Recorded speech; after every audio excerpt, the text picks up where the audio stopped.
All right, transition here. With all this talk of investigations, it's hard to keep track of who's who. So we're breaking down the key players you need to know in the FBI and DOJ's presidential probe. Here to investigate the investigators, former CIA officer Buck Sexton. Buck, good morning. Good to see you, So the president has insisted no Russian collusion. What has started to materialize is a look that inside our highest of intelligence and investigative agencies, there may have been some collusion against this president. A lot of names we're becoming familiar with right now. It certainly looks like a partisan apparatus that's been put together to look into various investigations. The Hillary Clinton email investigations, which we know she got more than the benefit of the doubt from, and now the Donald Trump-Russia collusion investigation. That's right. So you've got Bob Mueller, he's the head of the special counsel. James Comey, former FBI agent who's leaking of certain things, got him appointed. Let's go through some of the other names that we've heard in the news in the last couple of weeks. Andrew McCabe.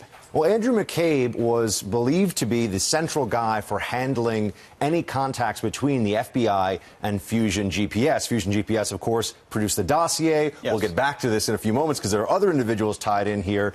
But he's also somebody whose wife was running as a Democrat, has ties into Terry McAuliffe. He's somebody that people believe is tied in with many of the different figures here and also is clearly a partisan. And very, very powerful in this entire context. Now, you talked about those anti-Trump text messages that he was referred to. Those came largely from Peter Strzok and Lisa Page. Right. So in the worst of the text messages, because just saying something bad about a public official he said a lot is, when I was a CIA analyst, occasionally maybe, you say something about somebody in government you disagree with. Sure. But that's not what we're talking about with this individual. He said that there might have been an insurance policy in case Trump won, and he mentioned Andy's office in that text, and people say maybe that Andy was acting FBI Director Andy McCabe, which would certainly raise some questions about how high up that possible insurance policy, dare we say conspiracy, went. Potentially on Russia, a lot of it involving a dossier, who knew what and when, and what was leaked, including wiretapping potentially of political opponents.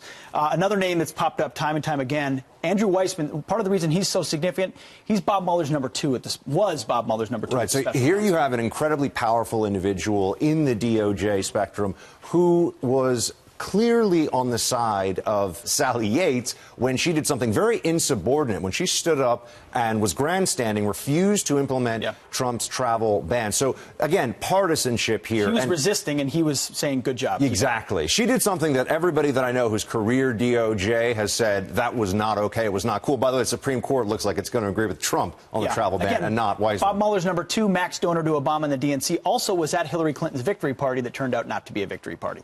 Final one is Bruce Ohr. This is really the big new development, and his wife, Nellie. Talk about Bruce Ohr. Well, Bruce Ohr was demoted recently because of his contacts with Fusion GPS. Fusion GPS produced the dossier. The dossier may have been the basis, at least some believe, for the entire Russia collusion investigation. And so as we look into this, the fact that you have somebody who's a senior DOJ official demoted for his ties to Fusion GPS, whose wife was involved in Fusion GPS's research, and oh, by the way, Andy McCabe, acting FBI director, may in fact have been quarterbacking the information about Fusion GPS. That still has to be verified. Incredibly concerning ties here, as we've said, That's Pete. right. This is a deep state family tree. Deep state family tree. Nellie Ohr, not just, she works at Fusion GPS, or did. Only 15 employees there. She was an expert on Russia, married to Bruce Ohr. He met with the Fusion GPS folks, not just before the election, but also after that dossier would have been discredited if anyone looked into it seriously. We've also got these anonymous names, plenty of names within the Mueller probe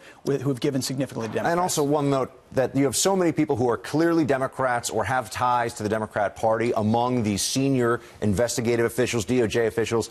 How many pro-Trump people? I mean, let's be serious, Pete. They couldn't find one guy who maybe wrote a check to Marco Rubio at some point. When you look at the donations from all these different individuals, it's so clearly one-sided, so obviously partisan. Yeah, absolutely. Buck, thanks for breaking it down. Great to see you, Pete. Appreciate it.